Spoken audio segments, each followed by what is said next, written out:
Salut les gars, salut les go. Comment ça va? Tops de retour dans la capsule avec mes gars.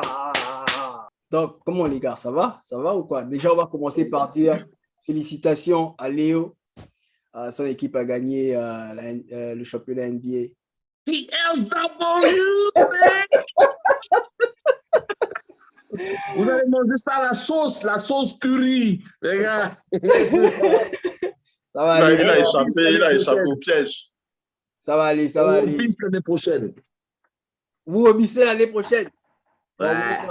Vous êtes dans la conférence de John. Vous êtes dans la conférence de John et puis Parker. Donc, moi, je sais juste qu'on vous attend l'année prochaine en finale. C'est tout. En finale, c'est ce que Butler t'a dit. Oui, c'est ce que Butler m'a dit. Direct, hein. Ah, ça va, j'ai la confirmation. Non, comment ça va, les gars? John, on dit quoi? Top. Parker. Ça va, tranquille. Toujours en train de défendre mon titre face aux GAN de la capsule. Mais ça va. On va remettre les pendules à l'heure pendant ces deux main events. Léo, c'est bon? Ouais, moi, toujours impec. Donc, aujourd'hui, on va passer en débrief UFC 275. Ensuite, on va faire un retour dans le temps avec le Back in Time et on va se focaliser sur le combat de Fedor, l'un des greats. L'ancien GOAT. L'un des greats, l'ancien GOAT. What? No, the real GOAT, the last emperor.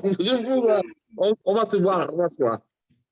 Ensuite, on va terminer avec la carte de ce week-end UFC 276. Easy Adesanya de Last Stylebender contre Jared Cannonier. Et en common event, il y aura Alexander Volkanovski contre Max Holloway 3. Donc, c'est ça dans la capsule, quoi. Sans plus tarder.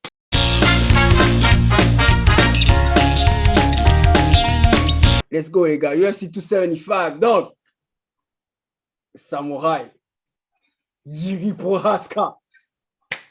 Champion. Light heavyweight. C'était un combat très solide. Comment on appelle? Glover a fait le taf. Glover, je lui donne tous mes respects. Il a tenu 5 rounds.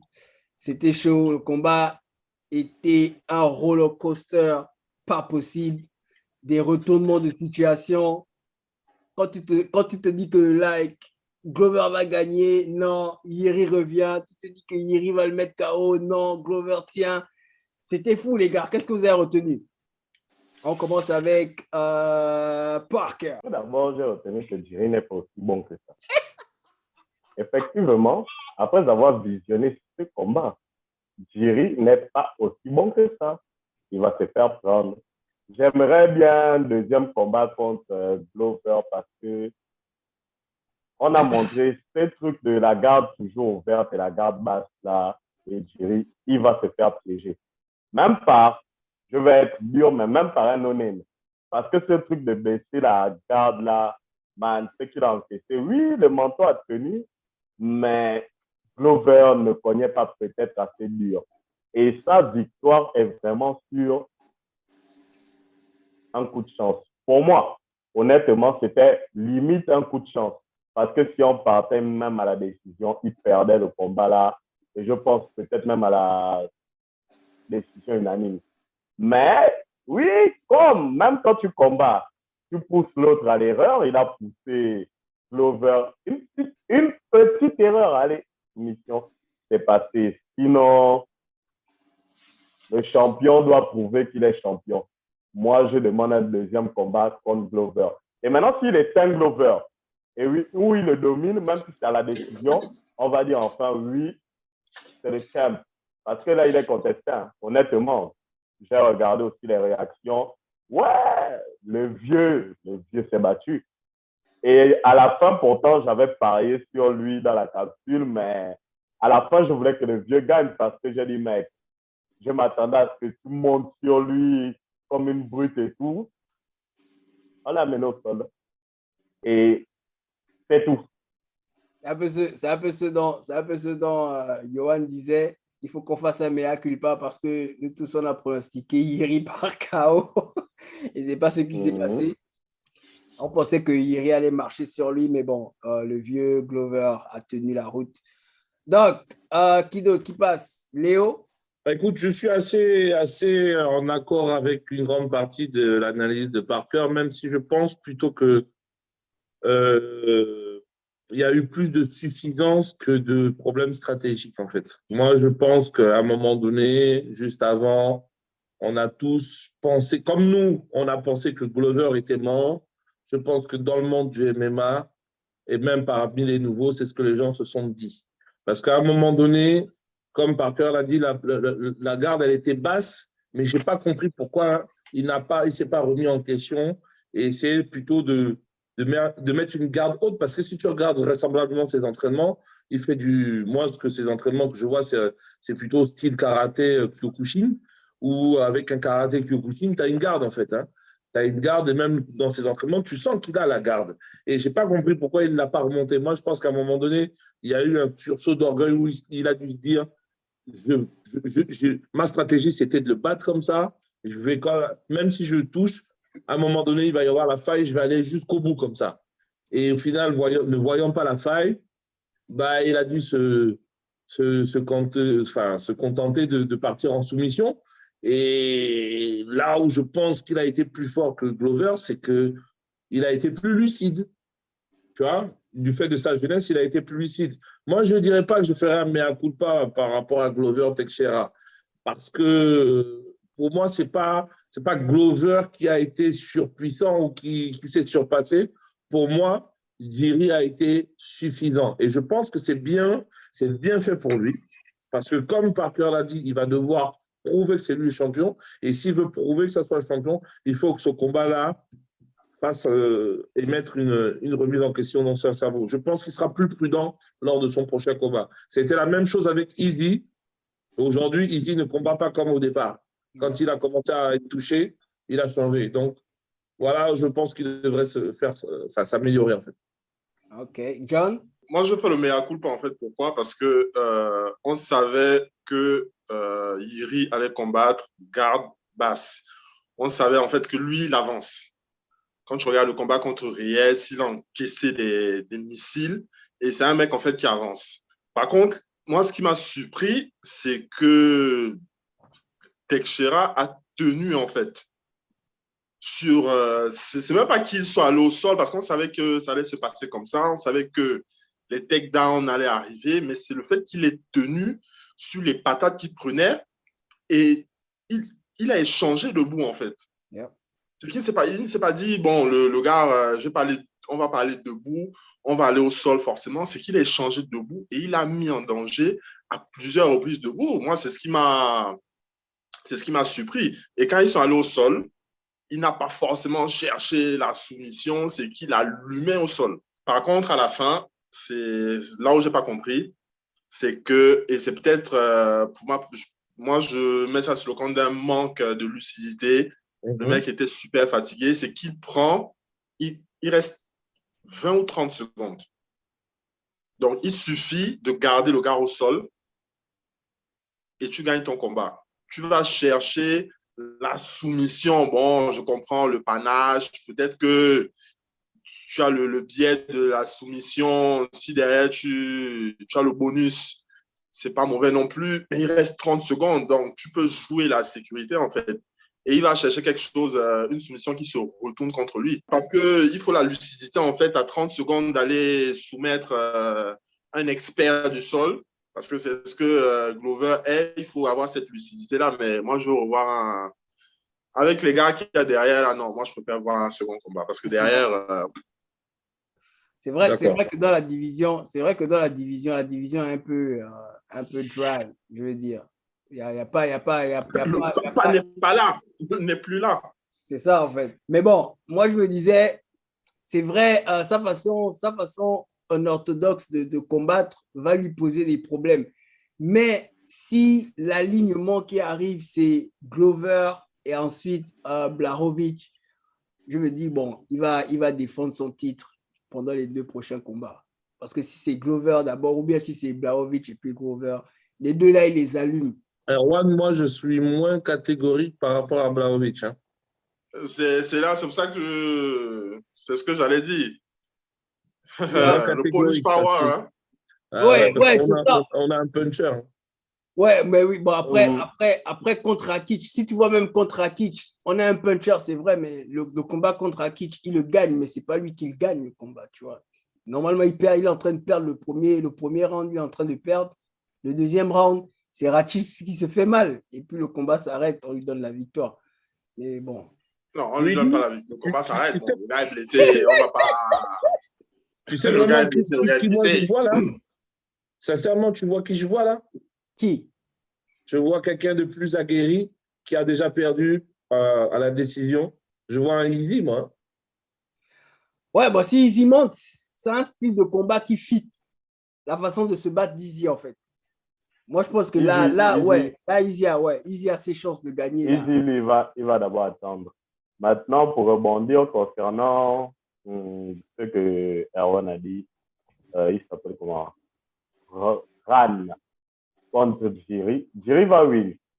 Pourquoi je vois Jiri win? C'est si c'est debout et les deux sont en train de s'allumer comme on a vu que la réelle faiblesse, même s'il a été secoué debout, c'est le vieux, il faisait quoi? Il échange. Quand tu t'embrouilles, je t'amène au sol. Et c'est pour ça que le vieux, s'ils arrivaient à la décision, devait gagner. Mais quand Ouais, ils ça c'est étaient clair. debout, mec, le vieux avait juste la mâchoire solide, mais Ouais. le petit, il est un Ouais, top. il est Et très. maintenant, contre Ran, si les deux sont debout, et il voudra par orgueil aussi faire l'échange avec Jiri, je pense que aller dans cette catégorie et l'échange avec Jiri, il va rester champion pendant longtemps. C'est tout ce que vous avez retenu pour UFC, tout ça. Non, j'ai été énormément, mais alors là, énormément déçu par Valentina. Ah non, tu ne peux pas me sortir un combat aussi pourri. Respect à Santos parce que Il a retort, ouais. elle n'a fait que subir, c'est pas grave, elle s'est défendue comme elle a pu, c'est une humaine. Mais Valentina, désolé, d'abord tu fais perdre de l'argent aux gens. Et ouais, quoi, si tu travailles avec les bookmakers de Vegas, tu nous dis. Parce que elle a l'occasion de mettre la meuf KO peut-être 5 fois dans le combat. Mais tu as l'impression qu'elle attend, on ne sait pas ce qu'elle attend. Si vous avez vu, c'est quand, à partir du quatrième round, quand Santos commence aussi à être fatigué, bon, elle-même aussi, que le combat devenait maintenant genre intéressant. Et quand je réagissais même dans le groupe avec Yohan, on voulait maintenant que Santos gagne. Parce que pendant les 3 premiers rounds, Valentina, wow, a 16 occasions de mettre son adversaire KO. Je ne sais pas pourquoi elle a peur ou je ne sais pas. J'ai été déçu de son combat et je me suis ennuyé. Voici ce que j'ai retenu de cette IFP 200. OK. Léo? Bon.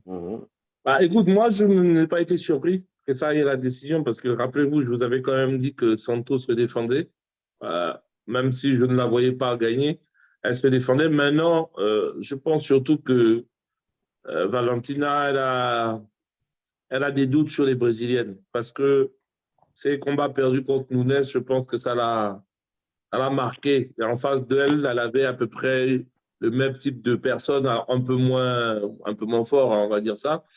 Mais j'ai essayé d'analyser un peu ces combats contre d'autres nationalités. Les Brésiliennes, tu sens qu'elle y va mollo, quoi, parce que tu sens qu'elle a peur du grappling, elle a peur du contre. Là, je crois au premier round, elle tombe à un moment donné sur le dos. On a fallu lui mettre une paix. Ouais, je crois qu'on lui a failli lui mettre un étranglement, si je ne me trompe pas, au premier round. Elle a recommencé au deuxième round.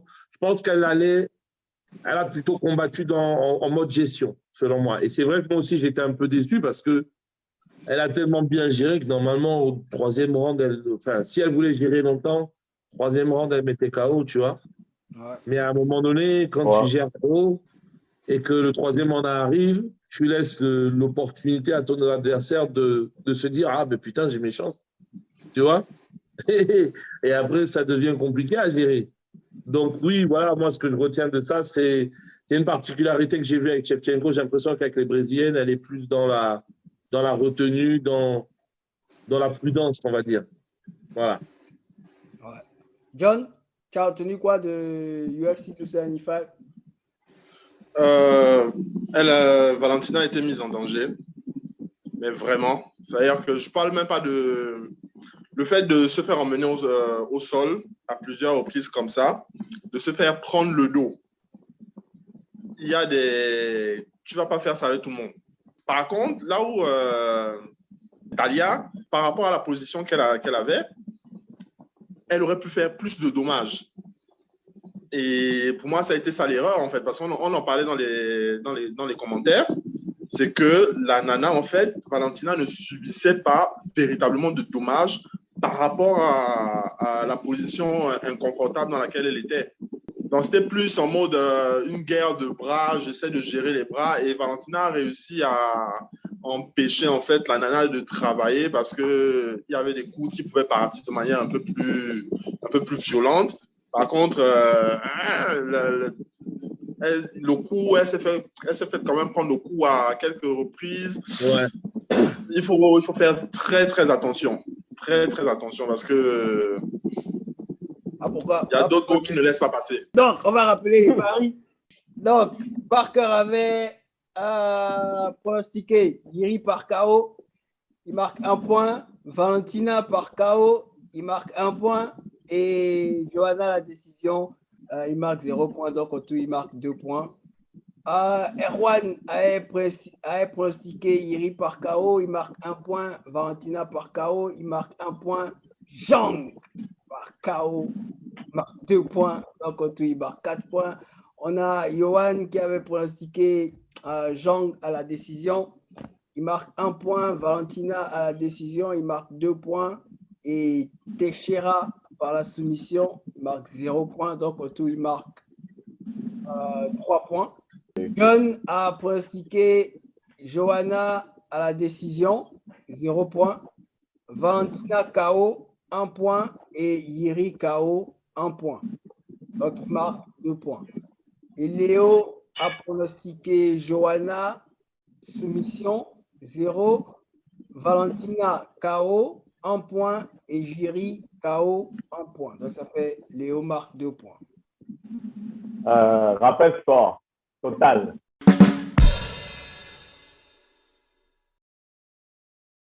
Donc, n'oubliez pas de liker, commenter et partager. C'est important, c'est important. C'est important, les gars. Commentez, likez et partagez et abonnez-vous aussi à la page La Capsule sur Facebook. Donc, ce qui nous amène à la deuxième rubrique.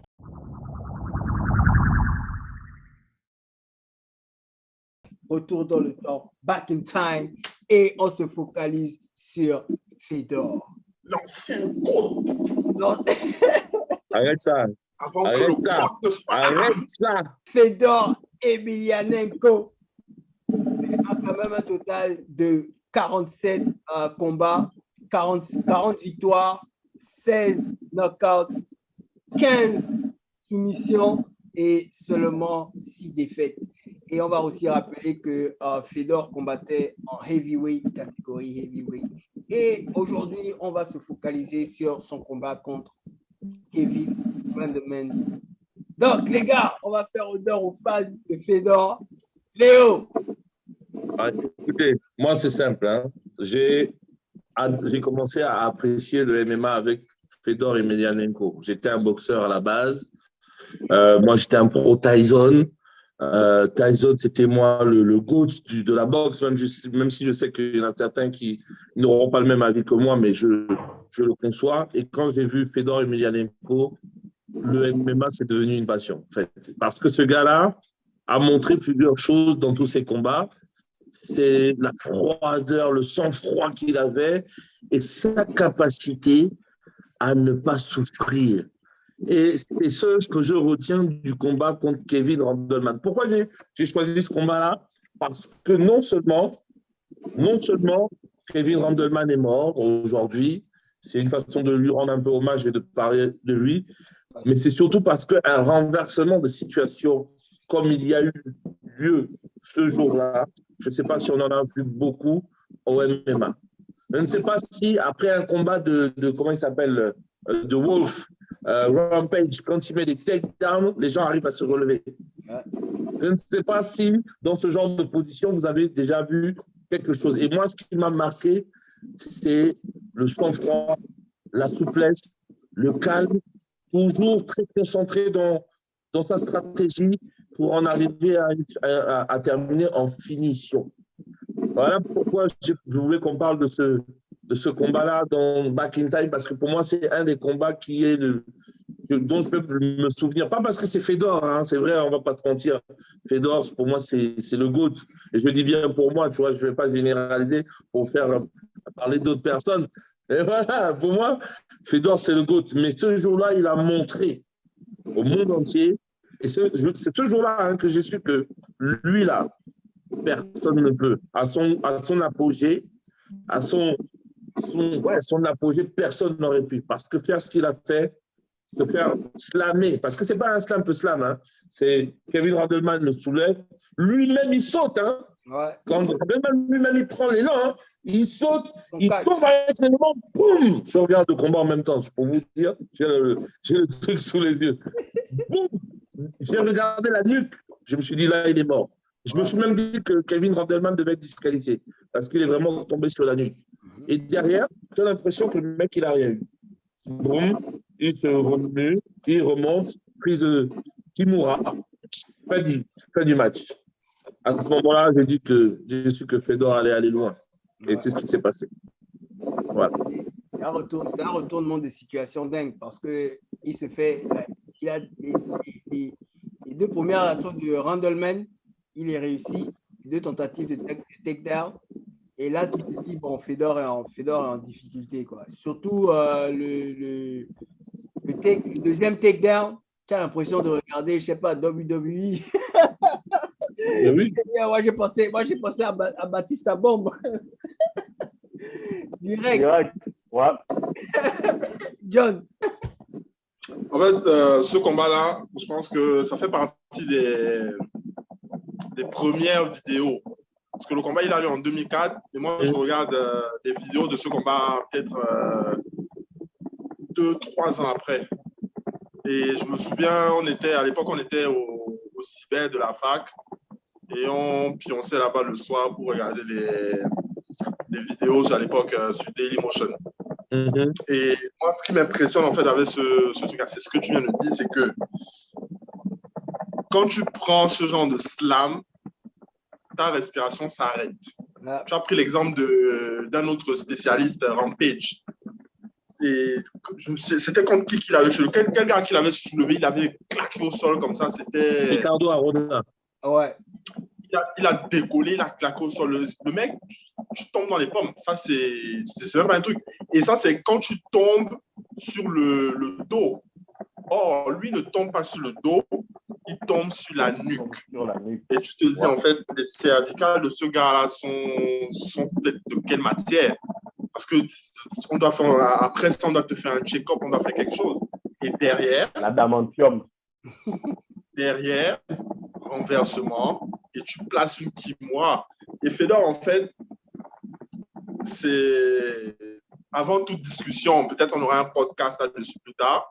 Ce mec-là, physiquement, quand tu regardes ce mec physiquement, comparé même à un Randleman, physiquement, il n'est pas aussi effrayant que ça. Mais ce gars cognait comme c'était un assassin. Et c'est ce qui est impressionnant parce que Randleman, quand tu regardes, paix à son âme, quand tu regardes Randleman, lutteur de son état, normalement, quand tu prends ce slam-là, le combat s'arrête. Et le mec sort de là. Arrête, parce que la Kimura qui place, si vous entendez les audios, le gars crie. Hein. Ouais. Tu ne tapes pas là. Bon, la Kimura, de toute façon, tu ne tapes pas, on t'arrache le bras. Ouais, c'est légendaire. John, arrête, j'ai les frissons quand tu parles de Fedor comme ça, là.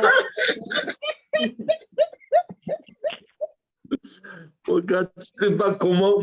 Fedor, pour moi, c'est Sangoku, les gars. Parker. Je viens de regarder de revisionner ce combat tout de suite. Il dure 2 minutes, il est sur YouTube. Et ça me rappelle que j'ai vu la vidéo sur Twitter. Perso, je ne maîtrisais pas le nom du gars, mais je connaissais sa tête. J'ai dit, mais il est chaud. Comment il ne s'est pas cassé? Ouais, il était chaud. Je n'avais pas eu la chance de le voir comme Léo, mais ok, c'est une chose. Mais il était bon. Après, on peut se dire que c'est aussi dans le sang. Hein. Russe. En plus, c'était du sambo, il fait du sambo. Donc, direct, tu penses Khabib. Par contre, moi, il est russe, il me rappelle Ivan Drago.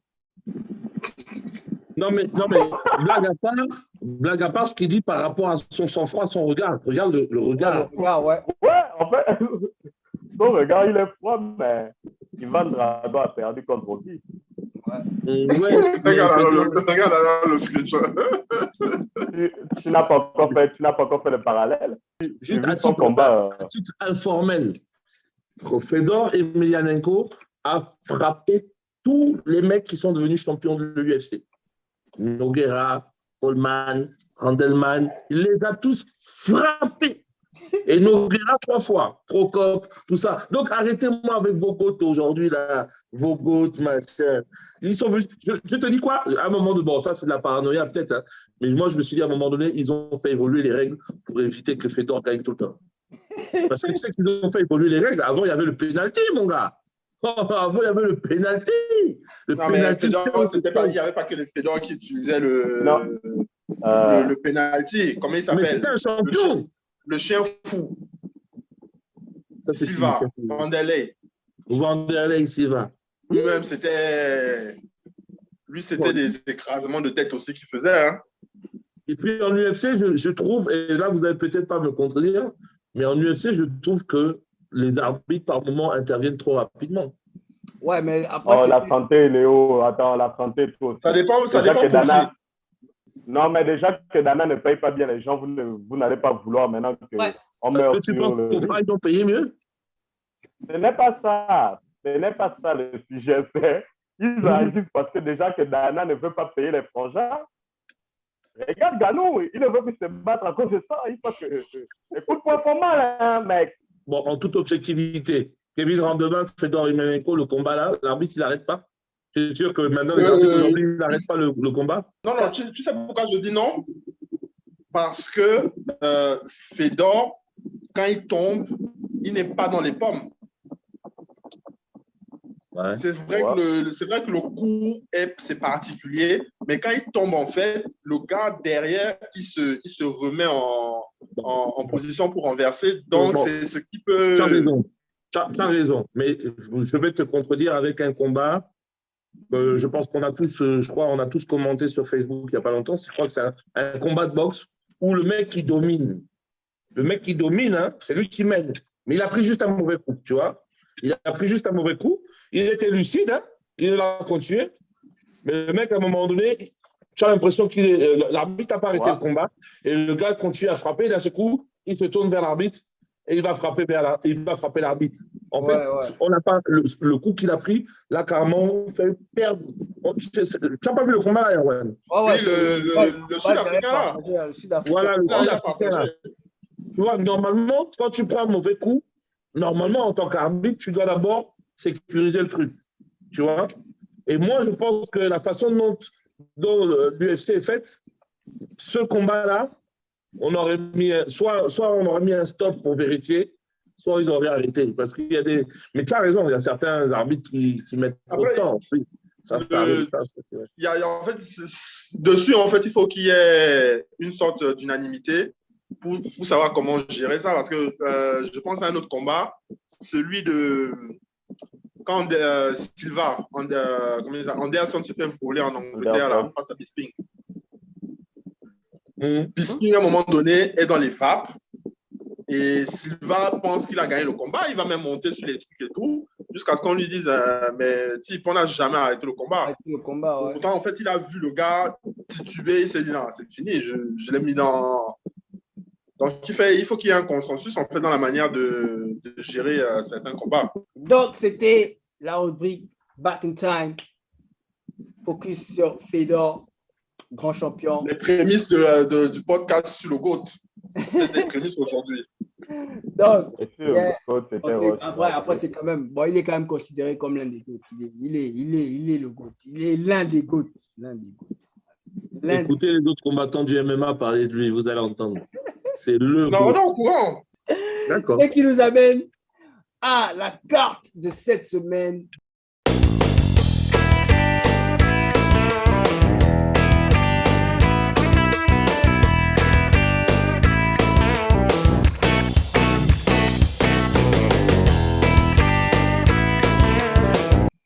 Easy contre Canonnière, les gars. On va se focaliser sur le co-main event et le main event et on va aussi pronostiquer les deux combats. Donc, on commence avec Alexander Volkanovski contre Max Holloway 3, comme vous venez de l'entendre. C'est le troisième combat entre les deux combattants. Les deux combats se sont soldés par les victoires de Alexander Volkanovski, les deux fois à deux reprises à la décision. Et comme les deux combats étaient serrés, bon, le premier combat, Volkanovski a gagné clairement, mais le deuxième combat, il y avait un peu des doutes, les avis étaient partagés. Max Holloway, certains disaient Max Holloway a gagné le combat, d'autres étaient convaincus que non, effectivement, Volkanovski avait gagné le combat. Donc, l'UFC décide de nous gratifier avec un troisième combat qu'on va analyser dans la capsule aujourd'hui. Donc, les gars, comment vous voyez les choses se passer cette fois-ci? On commence avec Tom. Donc, moi, cette fois-ci, comment je vois les choses se passer? Bon, déjà, je vais rappeler ma position. Pour moi, déjà, au premier combat, je voyais Max Holloway gagner. Je suis un fan de Bless MMA, Bless Train, Bless Express. Let's go. Moi, je suis un fan. Bon, le premier combat, OK. Comme je disais, Volkanovski a gagné. Moi aussi, j'étais de cet avis. Par contre, le deuxième combat, je suis de ceux qui disaient que Max Holloway a gagné ce combat haut les mains et il a été volé. Maintenant, le troisième combat, il n'y aura pas de discussion. Il sera dominé parce que je ne vois pas le combat se terminer par KO ou bien soumission, non. Je vois Volkanovski être dominé du premier round jusqu'au dernier round. Et Max Holloway va l'emporter à la décision unanime. Bon, maintenant, il va mettre en exposition tout ce qu'on sait de lui. Tout ce qu'on sait de lui, hein, son boxing skill, ses déplacements sur le ring, sa façon de couper. Et un point que je vais mentionner sera les leg kicks. À deux reprises, il s'est fait prendre avec les leg kicks et je me dis que cette fois-ci, il vient avec un game plan pour empêcher ces leg kicks-là d'arriver en fait. Donc, c'est comme ça que je vois la chose. Moi, je vois une domination totale de Max Holloway et à la fin du combat, finalement, Max Holloway récupère sa ceinture. Comme disait Easy, Max Holloway est l'un des grands de ce sport.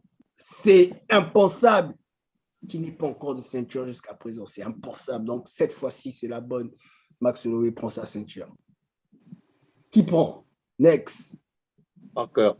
Ce combat-là, honnêtement, particulièrement ce combat-là, j'ai un peu beaucoup réfléchi et je suis un peu, il faut bien l'expliquer, un peu de la vie de Tom.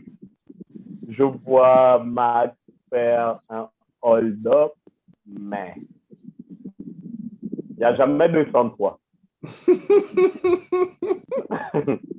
n'y a jamais 203. Et comme il n'y a jamais 203, Volkanovski va gagner ce combat. Pourquoi? Les derniers combats de Max que j'ai regardé, il a gagné à la décision, il n'était pas convaincant, mais toujours genre le même mec qui encaisse et qui a une machine à donner des coups, mais les derniers combats de Volkanovski, je crois qu'on a tous commenté et pronostiqué ici, c'est un piégeur. Et spécialement pour ce combat-là, je pense, les deux combats sont arrivés à la décision. Je ne vois pas un chaos, mais je ne sais pas pourquoi. La soumission là résonne dans ma tête. Mais à quelle ronde? Je ne sais pas. J'ai chaud. J'ai soudainement chaud parce qu'il faut se mouiller. Victoire de Volkanovski à la décision. Okay. Ah. Vas-y, John. Déjà, pareil, hein, je ne vais pas revenir sur ce qui a été dit par rapport aux deux premiers combats. Moi, j'étais de Volkanovski doit ce combat-là à Max Holloway, déjà. Mais je pense que Max Holloway est conscient que tu ne peux pas aller à la décision, sinon tu vas te faire avoir comme le deuxième combat. Ça, c'est déjà un. Donc, pour qu'il n'y ait pas, tu as deux solutions. Soit tu outstrike le gars de telle sorte que qu'il n'y ait même pas un doute. À partir du moment où il y aura un doute, on va donner ça. Moi, je pense qu'on va donner ça à Volkanovski. Surtout, on regarde ses dernières prestations, etc., etc. Donc, je pense que Holloway, l'intérêt d'Holloway, c'est d'arrêter ce combat avant la fin des 5 rounds. Et pour arrêter ce combat, bon, je suis d'accord avec Parker. Volkanovski va lutter. Parce que je regarde un peu comment il a combattu Korean Zombie. Et je me dis que tu vas ajouter ces éléments-là, les changements de niveau. Strike, lutte, strike, lutte, strike, lutte. Mais Holloway, j'ai confiance cette fois, va le coucher. Et il va le coucher au 4e. Léo? Écoutez, Max Holloway, il n'a pas combattu depuis, je crois, janvier 2021.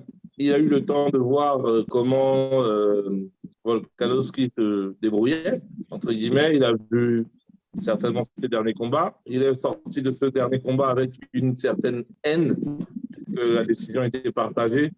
Moi, je ne vais pas remettre en question la décision, mais si j'étais les arbitres, j'aurais donné la victoire à Holloway. Mais bon, une décision, c'est une décision, qu'elle soit prise ou aimée, il n'y a pas de souci. Maintenant, l'avantage, parce qu'on parle surtout des caractères de deux personnes, mais il faut aussi analyser autre chose. C'est que les deux déjà se connaissent. Donc, et comme je dis, Holloway a eu le temps de préparer ce combat parce que ça fait plus longtemps que Volkanovski qui se bat. Et il a pu analyser le dernier combat de Volkanovski, je crois que c'est contre Ortega, si je ne me trompe pas. Non, non, contre Shang Tsung. Voilà. Mais il y a eu des combats contre Ortega, qui est un vrai contender, je pense, qu'il a pu analyser. Et moi, je pense que Volkanovski va jouer la décision, mais ça va se retourner contre lui. Donc, moi, je pense à Max Holloway à la décision. Ce qui nous amène au main event, Israël Adesanya, a.k.a. Easy, a.k.a. The Lifestyle Bender, contre Jared Cannonier. Comment vous voyez la chose se passer? Bon, laissez-moi commencer comme vous aimez trop. Voilà, c'est bien. Prends le lead. Prends tes responsabilités, c'est ce qu'on aime. C'est ça, c'est toi le boss. Donc, bon, pour reprendre les mots d'Easy, il n'y aura pas de game plan. I'm just gonna fuck him up.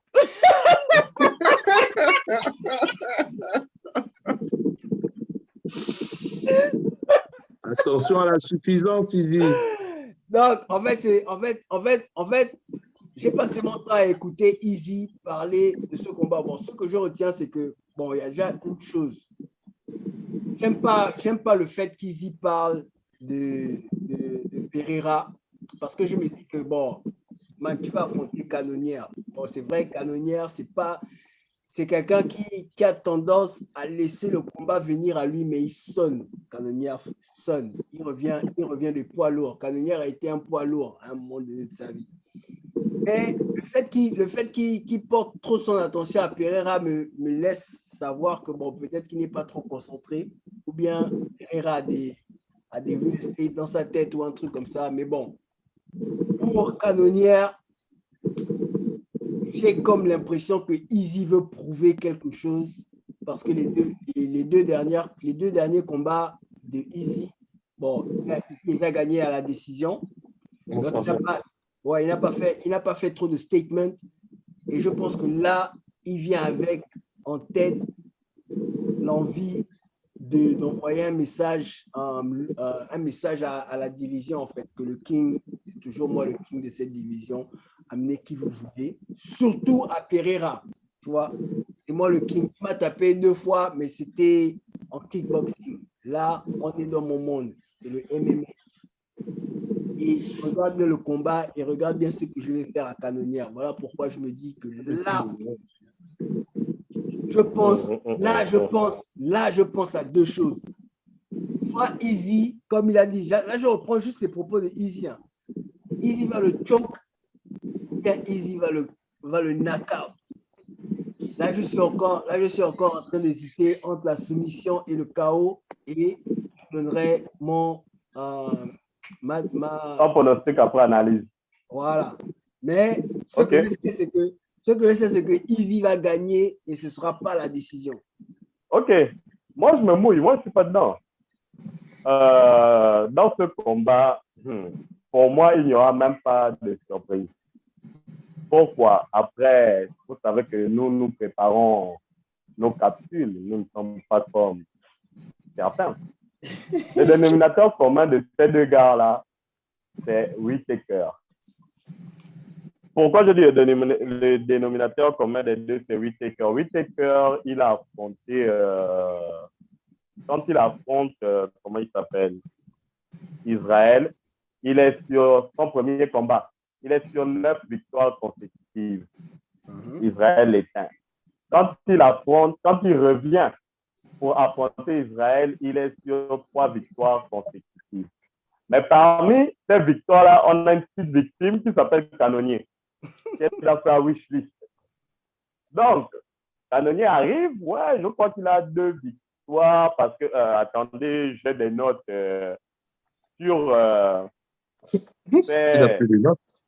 sur ces 3 derniers combats. Canonnier a affronté Brunson, Kevin Gastelum et Whittaker. Il a perdu contre Whittaker, il a gagné contre Gastelum et il a gagné contre Brunson. Mais le problème, il gagne contre Gastelum. Gastelum, sur ses 6 derniers combats, il a 5 défaites. Ça montre en fait que, ouais, gars, ça a affronté les noms, mais quand on essaye maintenant d'analyser en profondeur, on réalise que, en fait, les gars ne sont plus aussi chauds qu'ils étaient avant. Bronson. Ah oui, ça. Bronson. Bronson allume toutes les. Bronson allume. Au moment d'affronter Canonnière, Bronson allume toutes les étoiles montantes de la division. Je voulais dire, Léo, Erwan, moi, je suis dans un parcours et une logique. Parce que, comme je dis toujours, un seul combat, c'est 2 hommes. C'est un coup de chance. Même Mayweather, tu peux le mettre au sol. Tu arrives à ajuster juste un coup, c'est rentré, il a mal géré, tu tombes. Canonnier ne peut pas battre. Je ne vois pas par où il pourra battre Israël. Parce que Israël, à part ça, son combat contre Blaovic. Ouais. À part son combat contre lui, et il était monté en mi-lourd, non? C'était ça, non? Ouais. En light heavyweight. En light heavyweight, à part ce combat-là et tout, Israël, il domine sa catégorie. Et en maître, hein, il domine sa catégorie en maître où il peut dire, comme son dernier combat contre Whittaker, je ne force pas, je vais l'allumer. Et quand tu le vois qu'il est focus, le piège, c'est ça. Vous croyez que, ouais, il est trop focus sur Pereira, mais c'est ce que tu as aussi dit. Démonstration, quand tu vas monter.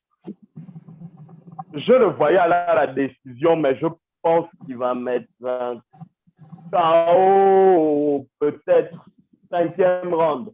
Il va peut-être le fatiguer, mais il va l'arrêter. Pour montrer à Pereira que, mec, j'espère que ça, parce que Pereira combat d'abord avant lui. Oh, donc, quand Pereira va peut-être gonfler après sa victoire, je vous spoil un peu, il va dire, mec, viens, je te prends en décembre.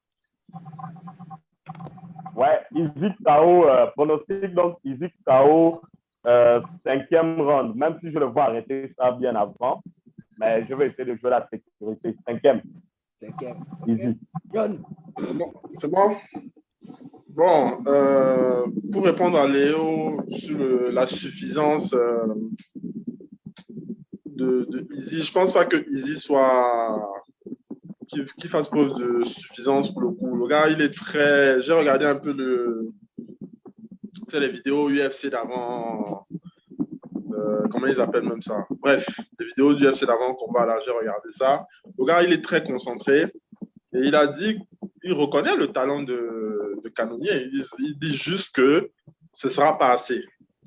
Il dit, le gars est bon, mais il frappe fort, ok, mais ce ne sera pas assez. Et là, c'est là où je vais rejoindre les gars. Il a les yeux sur Pereira, mais il est très concentré en fait sur Cannonier parce que Cannonier, ce sera un exemple. Parce que les gens disent, oui, le champ, en fait, et c'est même, en fait, quand tu l'écoutes en interview, il dit, Cannonier, en fait, il ramène un truc que je n'avais pas eu sur les derniers combats, en fait, c'est quelque chose de nouveau. Et comme il y a quelque chose de nouveau, je suis excité, en fait. Il y a une excitation là que j'ai, et il fera de ce monsieur un exemple. Pour dire, parce que c'est comme ça que les gens parlaient après le combat contre, comment il s'appelle? Le Cubain, Romero. Oh, le champ n'a rien fait, etc., etc. Il a pris un gros frappeur, la personne de Costa, et il a puni. Et puni sérieusement. C'est ce qui va se passer avec Cannonier. Cannonier sera puni en 3 rounds. 3 rounds, quand il va arriver, parce que le Cannonier, il va essayer de lutter. Bon, ok.